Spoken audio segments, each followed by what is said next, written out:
Hello guys, hello Aquarius, welcome dito sa aking channel, Kapalaran 888. Welcome guys. Alamin natin kung anong messages, vibration, gabay energy para sa lahat.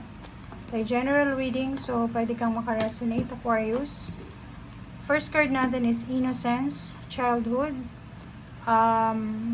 Nakikita ko sa'yo dito na mayroong mga Aquarius na gusto niyang balikan yung nakaraan. Nung mga panahon na wala pa siyang pinaproblema, siguro nakatira na siya sa isang syudad, pwedeng sa ibang bansa, malayo sa lugar kung saan siya isinilang.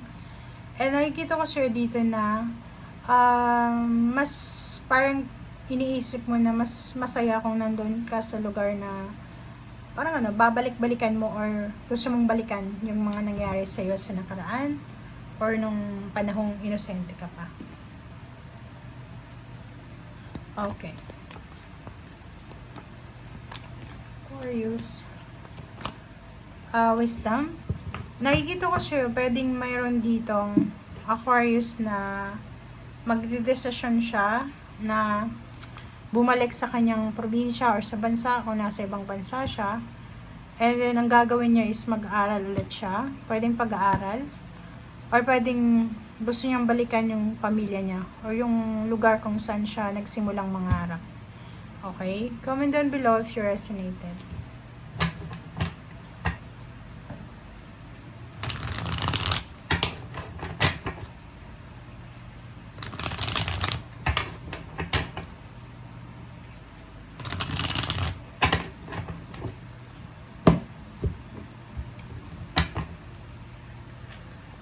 Okay. First card natin is Six of Swords. So, may gagawin kang travel or paglilipat or movement or progress. So, yung Six of Swords is pwedeng babalik ka talaga sa lugar kung saan ka galing. Babalikan mo yung childhood mo. Pwedeng babalikan mo yung probinsya mo. Babalik ka sa eskwelahan mo. So, parang ganun. Mayroong reunion, school reunion, community, or family reunion. Nakikita ko sir dito na kung halimbawa nag-aantay ka ng development, progress, solution, answers sa pag-a-apply mo sa ibang bansa or travel or any movements, nakikita ko sir dito na darating ito. Okay? So, hindi parang sinasabi na yung dati na hindi sigurado ay posibleng sigurado ka na sa ngayon. Decided ka na. Okay, so kung itong plano ito ay tungkol sa pag-abroad or pag-alis, parang ganon, pag-explore, pag-adventure, lalo na kung first time mo to, na pumunta ng ibang lugar, ibang bansa, lakasan mo yung loob mo, kasi yun lang yung pwede mong sandalan, yung lakas loob. Okay? Six of Wands, nakikita ko yung Aquarius dito na isa sa mga pinapangarap niya nung bata pa siya.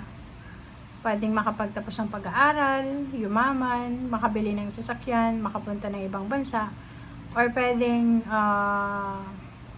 makamit yung pangarap niya, ay posibleng yun yung mangyayari talaga sa ngayon. So, yung nakikita natin dito is, pangarap mo lang yan dati, and nandito na siya. Okay? Five of Pentacles, be careful kasi, sa pagmamanage to ng pera, mag-iingat ka dahil posibleng magkaroon ka ng kaaway, kompetisyon, misunderstanding sa loob ng trabaho. Or pwedeng maraming mga tao yung may inggit sa'yo dahil sa success na mapagtatagumpayan mo. Nakikita ko yung option dito. Pwede kang mamili. If i-priority mo yung peace and harmony, huwag mong papatulan tong mga kompetisyon na to. If naman willing ka na i-sacrifice yung peace mo, nasa iyo din yung decision. Nakikita ko yung sleepless nights. Hindi ka makatulog sa sobrang daming ideas, plano. Diba parang gano'n, pag marami tayong plano, like gusto nating magawa agad-agad, hindi ka talaga makakatulog. So, nakikita ko sir dito na marami kang gabi na hindi ka makatulog, insomniatic ka, dahil nag-iisip ka ng mga ideas na gusto mong simulan, kung negosyante ka, ano ba yung produktong pwede kong ibenta. Kung ikaw naman empleyado, nag-iisip ka, ano ba yung kailangan kong gawin para mas mag-improve yung performance ko sa trabaho, parang yun. Or even sa relationship, pwedeng yung iba, sawang-sawa na sa kanilang relationship. Nag-iisip sila ng kung ano-ano na pwedeng recovery sa relationship. May kasal, pwedeng may posibleng engagement na hindi matutuloy dahil siguro nakafocus yung iba sa trabaho or dahil siguro kailangan nilang pumasok sa bagong trabaho. So, madidelay yung mga plano nilang pagpapakasal or partnership. Okay? So, nakikita natin dito yung High Priestess. Makinig ka daw sa sinasabi ng iyong intuition. Andito yung the Devil. Nandito yung Capricorn energy. Siya yung pwedeng maging temptation sa buhay mo. So, mag-iingat ka, lalo na sa pera. Kung may Capricorn kang kakilala, ingat ka sa kanya, Aquarius. Kasi itong Capricorn na to is parang isasama ka niya sa lahat ng mga trip niya or sa mga travel niya or pwedeng dun sa mga kung ano man ang gusto niya, mauubos yung pera mo dyan. Pwedeng pag-shopping, pagpa-party, or kano pa man. So, umiwas ka sa kanya. For once, nakikita ko sa'yo dito na you're going back to your place, to your family, friends, relatives, province, sa home mo. Nakikita ko yung for once. So, pwedeng it's a reunion. Okay? 3 of Wands, matagal mo itong hinintay. Pwedeng 3 years, 3 months. Naghintay ka ng pagsama-sama nyo ng pamilya nyo. And nandito na. Yung iba din sa inyo, sorry. Pwedeng naghihintay ng promotion sa trabaho. So, pwedeng 3 years ka na dyan sa company niyan, 4 years, 8 years. And hindi pa rin nadadagdagan yung sweldo mo. Hindi ka pa rin, parang wala pa rin improvement. So, nakikita ko na may posibleng improvement na mangyayari sa buhay mo. And then, parang mangyayari ito kung kailan ka na paalis. Parang may plano ka ng lumipat ng company, tapos biglang ipapatawag ka ng HR na mapopromote ka na pala or madadagdagan yung sweldo mo. Okay, sa inyo naman, may isang Aquarius na hindi na siya masaya sa kanyang trabaho.